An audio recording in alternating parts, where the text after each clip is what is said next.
আজকে এই মুরগিটা জবাই করব আমি, কালো আমার পালের।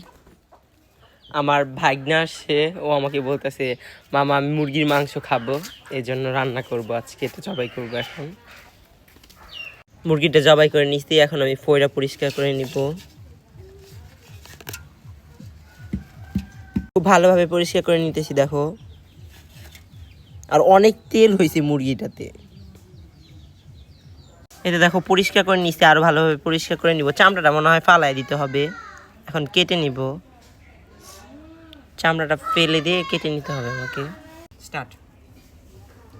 এই তো আমি মুরগির চামড়াটা ফালাই দিব, কারণ কাজ হইলো না, প্রচুর পরিমাণে ময়লা।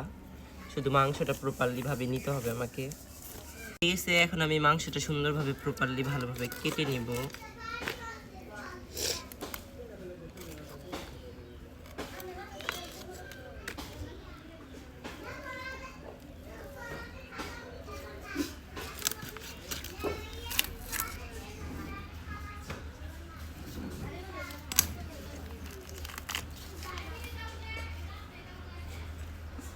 এত মাংস কেটে নিছি, এখন ধুয়ে নিব।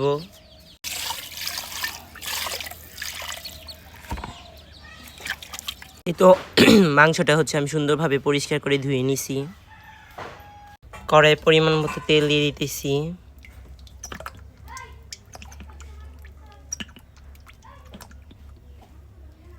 পেঁয়াজ কুচি করে নিছি, এখন পেঁয়াজ কুচি দিয়ে দিলাম তেলের মধ্যে। এই তো পেঁয়াজটা ভেজে নিতেছি ভালোভাবে। ভাজা হয়ে গেলে আমি এখানে মৌলবি আলু দিয়ে দিলাম একটা। এটা আমাদের গাছের মৌলবি আলু, জানি না কি নামে ডাকো।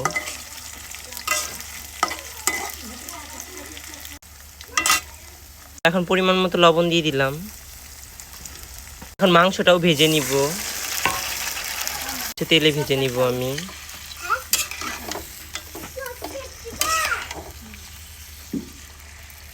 মাংসটা তেলে ভাজা হয়ে গেলে আমি এখন আদা রসুন বাটা দিয়ে দিব। আদা রসুন জিরা বাটা দিয়ে দিলাম। এই তো মাংসটা ভালোভাবে ভাজতেছি তেলের মধ্যে। যেহেতু আদা রসুন বাটা দিয়ে দিছি, এখন মরিচের গুঁড়া হলুদের গুঁড়া দিয়ে দিব। এখন এই যে মরিচের গুঁড়া দিয়ে দিলাম। মরিচের গুঁড়া দিয়ে একটু ভালো করে নাড়া দিই, একটু ঝাল করে রান্না করব। ভালোভাবে মশলাটা মিক্স করতেছি। 1 চামচ হলুদের গুঁড়া দিয়ে দিলাম। তো এখন ধনিয়ার গুঁড়া দিয়ে দিব।